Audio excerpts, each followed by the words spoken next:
Good morning all of you. मैं 6 months के लिए जो लर्निंग स्ट्रैटेजी है वो डिस्कस कर रहा हूँ। इसको तुम लर्निंग स्ट्रैटेजी बोल लो या रैंकर स्ट्रैटेजी बोल लो, वॉट एवर जो भी है एक ही बात है, बिकॉज पढ़ने का उद्देश्य वही होता है, रैंक लाना। तो मई/जून 2022 में जो एग्ज़ाम्स होने जा रहे हैं सीए, सीएस और सीएम में, जो भी स्टूडेंट्स उसकी तैयारी कर रहे हैं, ठीक है, मई जून में आने वाला जो एग्ज़ाम है 6 महीने बाद, उनके लिए मैं ये स्ट्रैटेजी डिस्कस कर रहा हूँ। ठीक है, बोर्ड पे देखो ज़रा, ये 2 पेज की स्ट्रैटेजी है। मैं सारे स्टेप्स, मुद्दे, सब कुछ इशू डिस्कस कर दूंगा। प्लीज़ मेरे को ध्यान से बस सुनते रहना। I will not waste time. मैं एकदम पॉइंट टू पॉइंट इंपॉर्टेंट सारी बातें बताते जाऊंगा। फर्स्ट, सेकंड, थर्ड स्टेप्स है, उसके बाद टेस्ट का क्या होगा, उसके बाद रैंक क्या है, और फिर 100% कवरेज क्या है। ये सारे अलग अलग मुद्दे हैं जिन पे मैं बात करने जा रहा हूँ। ठीक है, फर्स्ट स्टेप, ये written, it is for your guidance, बाकी तो मैं तुमको बताते जाऊंगा। देखो, सबसे पहला स्टेप होता है सारे सब्जेक्ट्स की क्लासेस कंप्लीट कर लेना। That is the first and the foremost step, उसको टॉप प्रायोरिटी पे करना है। ठीक है, सारे सब्जेक्ट की अपनी क्लासेस जो भी हैं वो पूरी कंप्लीट करनी है। कब तक करनी है? एकदम लास्ट डेट अगर मेरे से पूछोगे तो आई विल से 31 मार्च 2022। अगर आप मई जून 2022 में एग्जाम देने जा ही रहे हो तो 31 मार्च 2022 तक किसी भी हाल में सारी क्लासेस खत्म हो जानी चाहिए। बट यू शुड ट्राई कि 1 महीना पहले हो जाए, यानी कि अगर वो 28 फरवरी को हो जाता है तब तो और भी अच्छा है।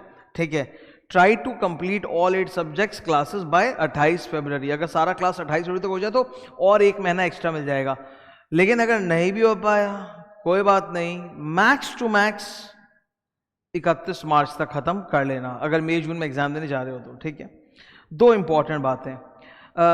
जब हम लोग क्लासेस कर रहे होते हैं, मतलब जब स्टूडेंट क्लासेस कर रहा होता है, तो क्या बीच बीच में स्टूडेंट को रिवीजन करते रहना चाहिए या वो लास्ट में जाके एक साथ में कर सकता है? देखो, बीच बीच में रिवीजन करना कोई मैंडेटरी नहीं होता, बिकॉज मैं एक चीज़ तुमको अभी बता देता हूँ, तुम सुनते चलना। ठीक है, मैं जो बताऊंगा कुछ डिप्लोमेटिक नहीं, एकदम यथार्थ, कोर, एकदम रियलिटी बताऊंगा तुमको। ठीक है, कोई भी सब्जेक्ट हो, कितना ही रिवाइज कर लो तुम, यू विल फॉरगेट इट। इसका मतलब सिस्टम क्या होता है कि सपोज मैंने आज एक सब्जेक्ट पढ़ाई किया, मुझे याद है, मैंने रिवीजन किया, ओके। अब फिर इसको हटा के मैं जैसे ही दूसरा सब्जेक्ट पढ़ूंगा ना, ये ऑटोमेटिक है कि with in 2 days I will forget what I have learned in the earlier subject. क्योंकि नया टाइप का जब नॉलेज आएगा, नया फ्लेवर का नॉलेज आएगा ना, तो वो पुराने टॉपिक, पुराने फ्लेवर को हटाएगा, वो एकदम है। ठीक है, एंड एज अ स्टूडेंट तुम लोग का सबसे बड़ा प्रॉब्लम होता है, you have to do variety of subjects. तुम्हारे इतने सारे अलग अलग सब्जेक्ट होते हैं ना, उसीलिए ऐसा क्यों है कि टीचर लोग पढ़ा रहे हैं, हम लोग को याद रहता है, हम लोग इतने परफेक्ट हो जाते हैं, बिकॉज हम लोग लिमिटेड सब्जेक्ट में दिमाग लगाते हैं, और तुम सारा सब्जेक्ट में दिमाग लगाते हो जिसका स्पेक्ट्रम बहुत बड़ा है। तो जैसे सपोज फॉर एग्जाम्पल तुम लॉ रिविजन कर लिए, बहुत अच्छा लग रहा है, हाँ सर सब याद है, ठीक है। अब उसके बाद जैसे ही तुम अकाउंट्स में जाओगे ना, पढ़ाई करना, रिविजन करना, जो भी, with in 2-3 days you will forget that, you will forget law. ये होगा, ये 100% होगा। ठीक है, वैसे अकाउंट्स पढ़ के रिवीजन खत्म किया, बहुत अच्छा लग रहा है, बहुत अच्छा लग रहा है। अब जैसे अकाउंट्स छोड़ के कॉस्ट में घुसोगे और कॉस्ट पढ़ोगे कुछ दिन में, अकाउंट्स भूल जाओगे। ये होना ही है। Your mind has to keep that empty space, ताकि नया नॉलेज घुसे तो वो पुराने को पीछे आर्काइव कर देता है ब्रेन में, कंप्यूटर की तरह। ठीक है, तो मेरा ऐसा बोलना है, नंबर फर्स्ट पॉइंट है कि इन बिटवीन रिविजन जो होता है वो उतना जरूरी नहीं है। वो जो भी आप क्लासेस कर रहे हो वो टीचर लोग संभाल लेते हैं अपने आप ही, चैप्टर के रिदम में जो जो आता है सब वो लोग रिवाइज कराते चलते हैं। ठीक है, तो बीच में अलग से आप रिवीजन मत करो। आपका पहला एंड टॉप मोस्ट प्रायोरिटी होना चाहिए फिनिश द क्लासेस, क्योंकि अगर क्लास फिनिश नहीं की सारे सब्जेक्ट की, तो मैं बताता हूँ क्या होगा। सपोज तुमने एक सब्जेक्ट 2 सब्जेक्ट छोड़ दिया, बोला बाद में करूंगा, वो बाद में करते करते करते इतना लास्ट में चला गया है कि अब या तो तुम एग्जाम स्किप करोगे या एक ग्रुप देने जाओगे, क्योंकि वो जो सब्जेक्ट है वो पूरा 1-2 महीना खाएगा, वो इट विल ईट अवे, वो गारंटी बात है। इसीलिए first priority, complete all subject classes, that's the top most priority. Last date है 31 मार्च, कोशिश करो 28 फरवरी तक हो जाने का। ठीक है, सेकेंड इसमें है डू ऑल 8 सब्जेक्ट्स। मतलब अब इसमें क्या होना, बहुत सारे थ्योरी, मिथ वगैरह प्रिवेल करते हैं। हम अपने भैया लोगों से, अपने सीनियरों से, अपनी दीदियों से, सबसे सुनते रहते हैं, फिर टीचर लोग भी अपना ज्ञान देते रहते हैं, तो अलग अलग जगह से सुनते हैं। और मतलब ऐसा होता है कि कहीं ना कहीं एक गलत चीज़ प्रिवेल करती है कि ये सब्जेक्ट पढ़ लिया, वो सब्जेक्ट छोड़ दिया, वो बाद में देख लेंगे, वो सेल्फ स्टडी कर लेंगे, वो ये कर लेंगे, वो कर लेंगे। सुनो सबकी, पर करो वही जो तुम्हारा अंदर से तुमको पता है कि तुम्हारे लिए सही है। हर स्टूडेंट को पता होता है कि उसका क्या स्ट्रेंथ है, क्या वीकनेस है। ठीक है। एवरी स्टूडेंट नोस कि भाई मेरा ये चीज स्ट्रांग है, मेरा ये चीज वीक है, मेरा अकाउंट्स वीक है, मेरा वो स्ट्रांग है, मेरा लॉ वीक है, मेरा ये स्ट्रांग है। ऐसा होता है, हर स्टूडेंट को पता होता है कि उसका क्या चीज वीक है, क्या चीज स्ट्रांग है। तो भाई सुनो सबकी भले ही, पर करो वो जो एकदम सही लगे। And I am telling you, you focus on all 8। तुम जैसे ही ऑल 8 सब्जेक्ट फोकस करते हो ना, you create such a tough competition for others. तुम दूसरों के लिए कंपटीटर बन जाते हो, क्योंकि बाकी जो लोग हैं ना वो उतना मेहनत नहीं कर रहे हैं, वो 8 सब्जेक्ट पे दिमाग नहीं लगा रहे हैं, वो सिलेक्टेड सब्जेक्ट्स पे ज्यादा दिमाग लगा रहे हैं, कुछ सब्जेक्ट खाली छोड़ रहे हैं, वही उनको डुबाएगा। और तुम अगर 8 पे एफर्ट डाल रहे हो, you are becoming a tough competitor for everyone else जो बैठेगा तुम्हारे साथ। ठीक है, तो ये 2 बातें याद रखनी फर्स्ट स्टेप के अंदर, कंप्लीट ऑल 8 सब्जेक्ट क्लासेस में। नंबर 1, सबसे पहले क्लास देखना जरूरी है। बीच बीच का रिवीजन करके भी भूलूंगा कोई फायदा नहीं, वो लास्ट में कर सकता हूं, कोई दिक्कत नहीं है। First finish classes, then you go for revision. Second है 8 सब्जेक्ट या जितने भी सब्जेक्ट है तुम्हारे लेवल पे, उस पर पूरा बराबर फोकस करो। 9 सब्जेक्ट तो 9 से जितना भी है उस पर बराबर फोकस करो, सबको करना है। ठीक है, कोई फायदा नहीं कि एक में 100 में से 80 ले आएंगे और दूसरे में 100 में से 30-40 लाएंगे, तो हिसाब बराबर हो गया, फायदा क्या हुआ। सेकेंड स्टेप होता है 2 months रिविजन प्लान। ठीक है, सीए के स्टूडेंट्स का एग्जाम मई 22 के एंड में होगा या फिर जून फर्स्ट वीक में। सीएस और सीएमए के जो स्टूडेंट्स हैं उनका एग्जाम जून के मिडिल में होना चाहिए या एंड में होना चाहिए। ठीक है, जिस तरह की सिचुएशंस अभी दिख रही है उस हिसाब से। तो आपको क्या करना है, 31 मार्च तक लास्ट टू लास्ट अपना सारा क्लास खत्म कर लिया। अब 2 महीना अप्रैल और मई रिविजन प्लान के लिए रखना है फॉर ऑल सब्जेक्ट्स। ठीक है, वो 2 महीने का रिवीजन प्लान क्या होता है, कैसे प्लान बनता है, वो मैं ऑब्वियसली फरवरी में आप लोग के साथ शेयर कर दूंगा। ठीक है, कैसे कैसे रिवीजन करना चाहिए। ठीक है, 2 महीना full revision. Next third step is exam time revision. एक ऐसा रिवीजन होता है जिसको हम लोग काउंट हमेशा करना भूल जाते हैं, और वो है एग्जाम वाला revision.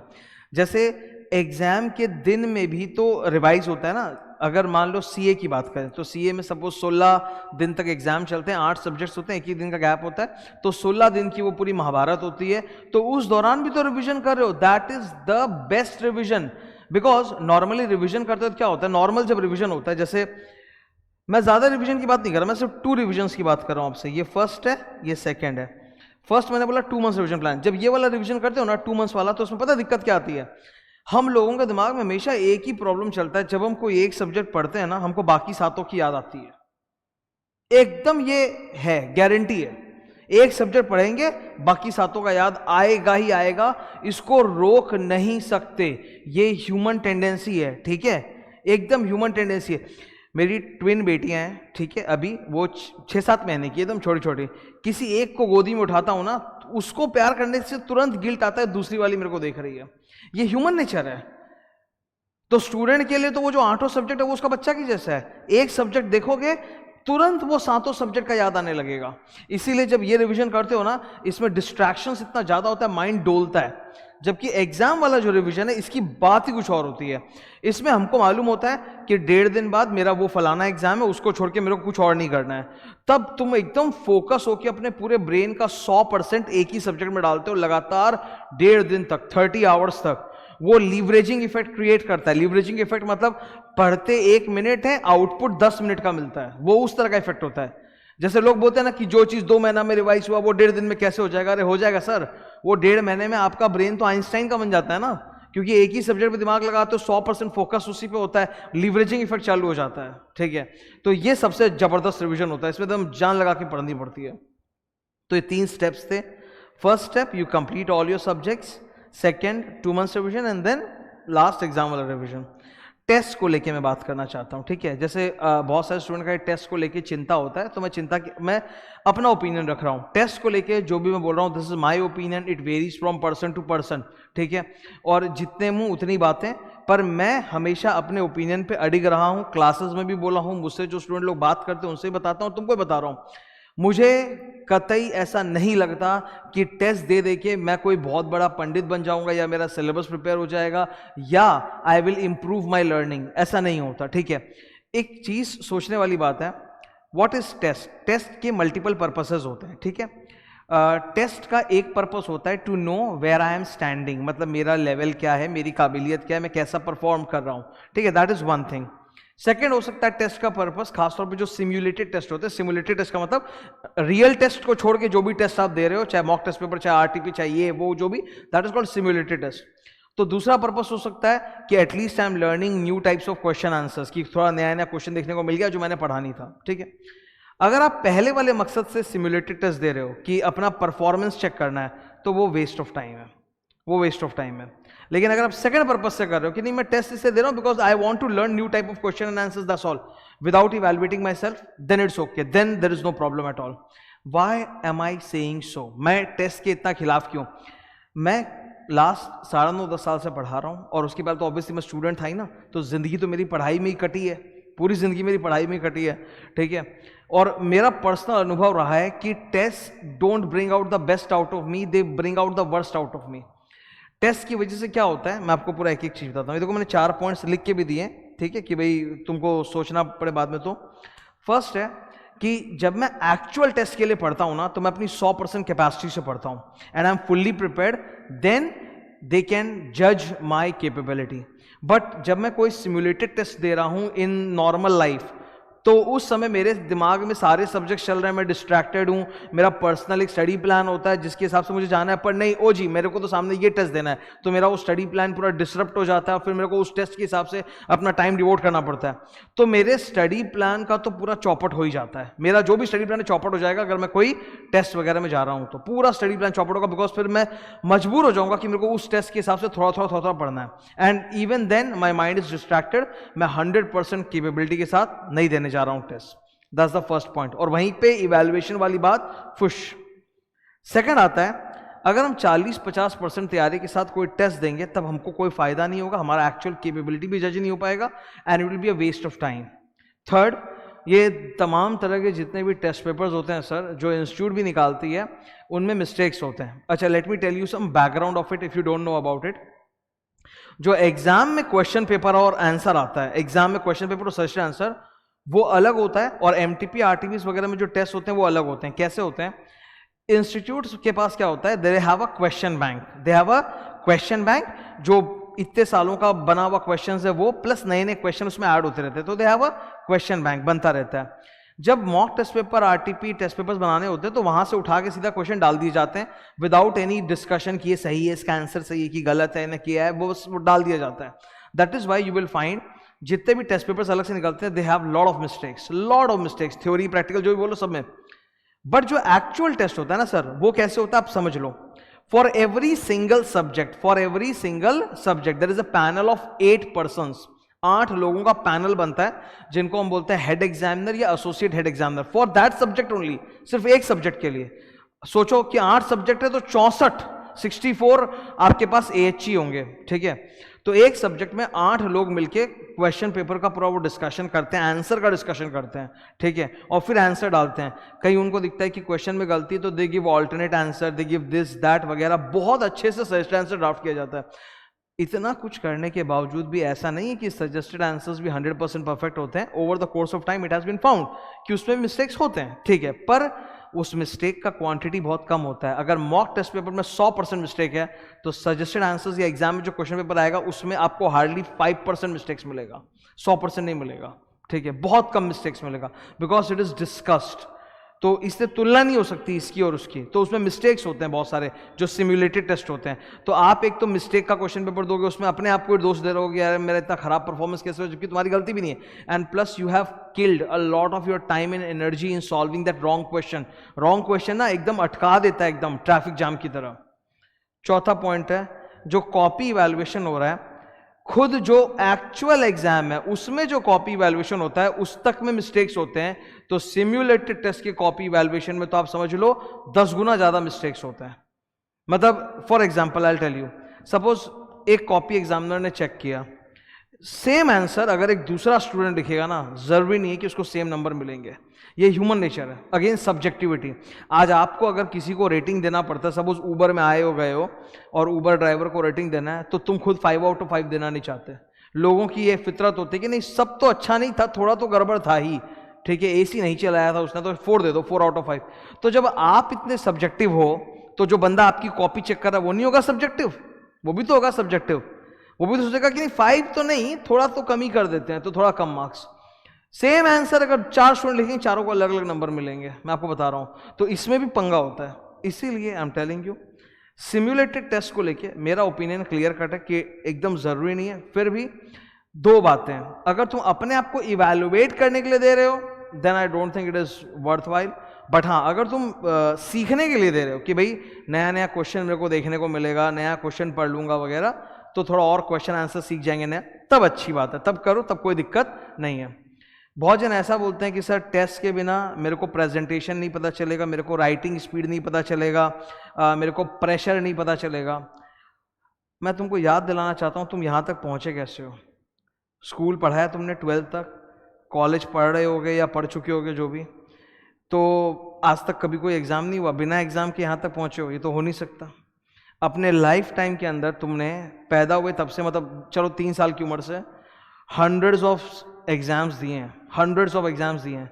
You know pressure situation, क्या इसके पहले कभी प्रेशर में नहीं आए? यू नो राइटिंग स्पीड, फाड़ के राइटिंग स्पीड हम लोग लिखते हैं, हर एग्जाम्स में लिखना पड़ता था। कोई ये अनोखा नहीं हो रहा कि ये पढ़ाई कर रहे हैं तो इसमें पहली बार लिखना सिखाया जा रहा है उंगली पकड़ के, ठीक है। प्रेजेंटेशन क्या होता है? प्रेजेंटेशन कंटेंट होता है। कंटेंट प्रेजेंटेशन मतलब क्या? स्पार्कल वो जो चुमकी वाला आता है उससे लिख के आओगे क्या? What is presentation? Presentation is content. If I have content वो अपने आप निकलेगा। अच्छा, ये जो मैंने ऐसे टेबल बना के प्रेजेंटेशन दिया तुमको, मेरे अंदर कंटेंट था तब वो ऐसे निकला ना। अगर मेरे अंदर कंटेंट नहीं है तो वो ऐसे निकलेगा कि टेबलर फॉर्मेट में? कंटेंट से प्रेजेंटेशन बनता है, without content there is no presentation. The presentation is directly proportional to the level of your content. तो आपका कंटेंट आपको मजबूत करना है सर, ना प्रेजेंटेशन, ना राइटिंग स्पीड और ना ये प्रेशर। वो सब आते हैं हमें, वो सब आते हैं, भूल जाते हैं, ठीक है, कि ये सब तो आता है हम लोग को, फालतू किस चीज में माथा दे रहे हैं, कंटेंट से ध्यान हट जाता है।